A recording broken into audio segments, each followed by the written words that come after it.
And as I mentioned last week, the Inca Empire was held together by a vast network of roads, similar to the Roman Empire. You can't have an empire unless you have communication systems. So the empire is about 2,500 miles in length from north to south, all the way from up in Colombia, all the way down to the middle of Chile.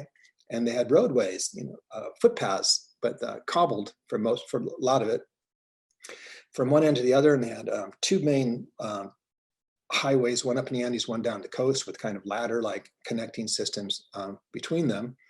And for communication, they had these specialists called chasquis, which were people are specialized, native tribes specialized in running as fast as they could. It was kind of like a relay running.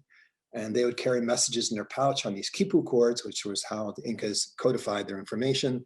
And they would run as fast as they could along a portion of the Andes there, and they would approach a small a roadway station, and there'd be another runner waiting there, and they'd run. The second runner would start running as fast as they could, and the next runner would pass on that pouch of information, and they would that was how they ran the fastest relay they could. And they could reach one end of the empire, like 2,500 miles in a week or so, and they could reach down like in a place like on the coast in less than a day through the system. So they had a very good information network. Information was super important.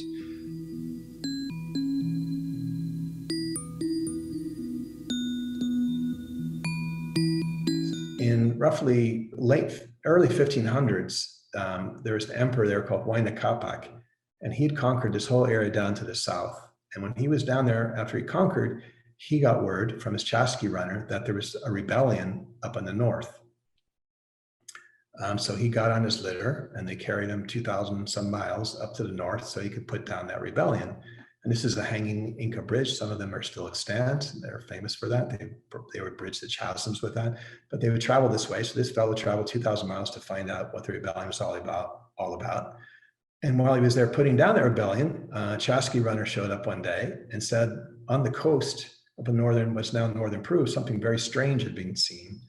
There was a really big couple ships and very strange people on the ships. They had like white, light colored skin, and they had sticks that blew out fire and smoke, and they weren't very friendly.